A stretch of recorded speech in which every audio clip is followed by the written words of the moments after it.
Various exam में आपका स्वागत है। आज का विषय है सार्वभौमिक टीकाकरण कार्यक्रम।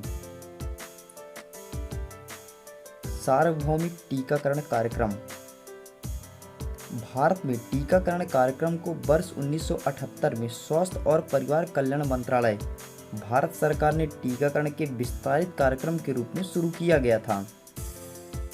यह कार्यक्रम दुनिया के सबसे बड़े सार्वजनिक स्वास्थ्य कार्यक्रमों में से एक है। यह दुनिया में सबसे अधिक लागत प्रभावी सार्वजनिक स्वास्थ्य कार्यक्रम है। वर्ष 1985 में टीकाकरण कार्यक्रमों को सार्वभौमिक टीकाकरण कार्यक्रम के रूप में संशोधित किया गया ताकि वर्ष 1989 से 90 तक देश के सभी जिलों को कवर करने के लिए चरणबद्ध तरीके से क्रियान्वित किया जाएगा। स्वास्थ्य और परिवार कल्याण मंत्रालय, भारत सरकार सार्वभौमिक टीकाकरण कार्यक्रम के माध्यम से शिशुओं, बच्चों और गर्भवती महिलाओं को कई टीके प्रदान करती है। इस कार्यक्रम के तहत लगभग 3 करोड़ गर्भवती महिलाओं और 2.7 करोड़ नवजात बच्चों को टीकाकरण के वार्षिक लक्ष्य निर्धारित है। इसके तहत निःशुल्क टीकाकरण किया जाता है। सभी लाभार्थियों को नज़दीक के सरकारी और निजी अस्पताल केंद्र या आंगनवाड़ी केंद्र पर टीके लगाए जाते हैं।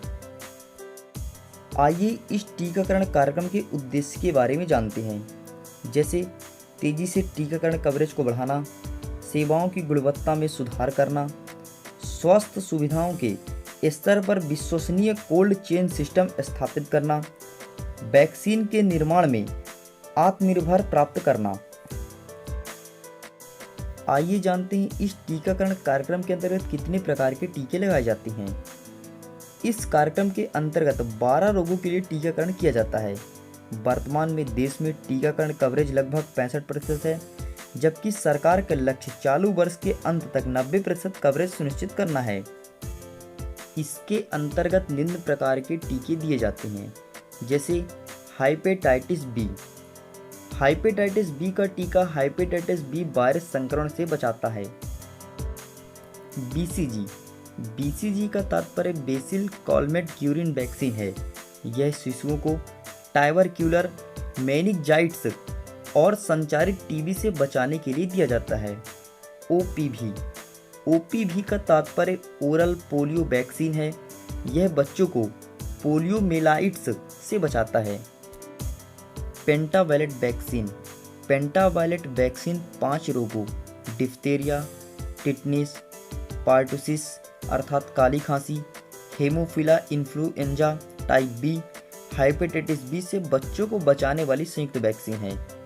Rotavirus vaccine. Rotavirus vaccine RVV diarrhoea के खिलाफ शिशुओं और बच्चों को सुरक्षा प्रदान करता है। यह वर्तमान में चुनिंदा राज्यों में दिया जाता है। जापानी इंसेफेलाइटिस। यह जापानी इंसेफेलाइटिस रोग के खिलाफ सुरक्षा प्रदान करता है। पीवीसी। पीवीसी अर्थात न्यूमोकोकल संयुग्म टीकाकरण शिशुओं तथा छोटे बच्चों को बैक्टीरिया स्ट्रेप्टोकोकस न्यूमोनिया के कारण होने वाले रोगों से सुरक्षा प्रदान करता है।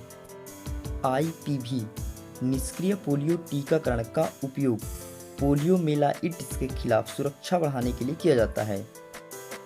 मिजल्स। बच्चों को मिजल्स से बचाने के लिए मिजल्स वैक्सीन का उपयोग किया जाता है।